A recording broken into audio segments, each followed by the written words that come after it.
Good morning mga anak. Happy New Year ulit. So ngayon, nung nakaraan video kung pinakinggan niyo yung sinabi ko, sabi ko ay gusto ko mag-aral tayo tungkol sa covenant para guminawa ang ating pamilya. So ngayon nais kong simulan, nais kong basahin ang isang verse. At i-memorize nyo itong verse na ito, ha? Deuteronomy 29 verse 9. Okay?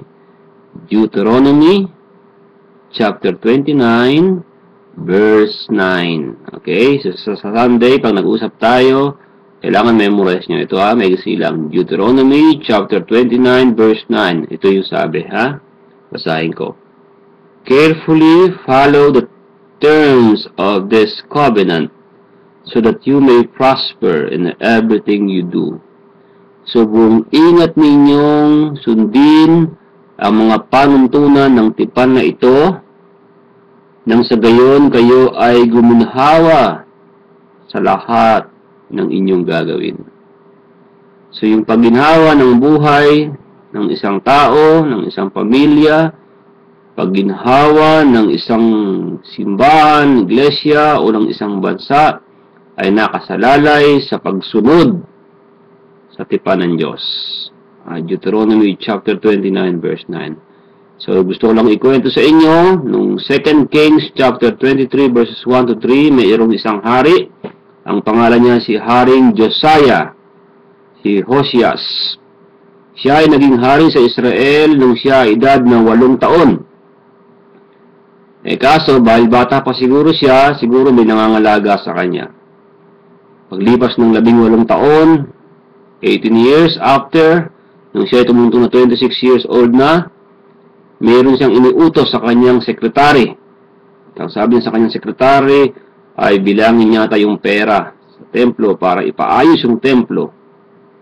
At habang inutos niya yon, yung saserdote sa templo ay mayroong na-discover na isang aklat. Ang tawag dun sa aklat ay aklat ng tipan, the book of the covenant. And then ibinigay yun ng saserdote dun sa sekretaryo at binasa ng sekretaryo kay Haring Josiah. At nang marinig ni Haring Josiah yung aklat ng tipan, pinunit niya yung kanyang damit. Sapagkat ang sabi niya, matindi ang galit ng Diyos na nasa sa atin sapagkat nilabag natin ang kanyang tipan. So ang ginawa ni Haring Josiah para umasenso yung bansang Israel noon, pinatawag niya ang lahat ng mga tao, mga elders, mga priests, at ang mula sa pinakamababa hanggang sa pinakamataas. At pagkatapos ay binasa niya yung nilalaman ng aklat ng tipan. At pagkatapos basahin ang nilalaman ng aklat ng tipan, ay nirenew nila yung kanilang pledge sa tipan ng Diyos. Kumbaga nagkaroon sila ng panibagong panata na susundin namin ng sinasabi ng tipan. So nagkaroon ng pagbabago sa templo, nagkaroon ng pagbabago ng reforma sa ekonomiya, sa lipunan ng bansang Israel. So, ganoon din sa atin sa ngayon. Ang problema sa Pilipinas, mahirap magkaroon ng tunay na pagginhawa kasi nga hindi naman alam ng maraming Pilipino at maraming politiko kung ano ang ibig sabihin ng tipan.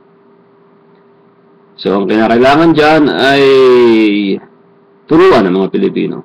So, matagal pa yun. Sa simbahan naman ng mga pastor, ang kinakailangan magpasimuno. Sa pamilya naman, of course, yung tatay. Ngayon, malayo ako sa inyo. Paano ang gagawin ko? Sa magitan ng video at panalangin. Papanalangin ko kayo na itong sinasabi ko, hindi porke wala ako dyan, ay hindi nyo gagawin. Okay? So, i-memorize yung Deuteronomy chapter 29, verse 9. Okay? And then, kung magkakaroon ng tawag dito, ng pagkaunawa, maintindihan nyo. Sa susunod ng mga video, papaliwanan ko na ibig sabihin ng tipan.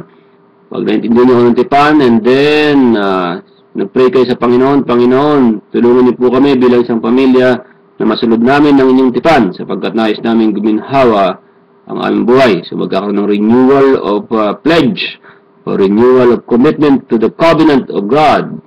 And then, yun lamang yung tanging paraan. Okay? So, mga anak, God bless you. Amen.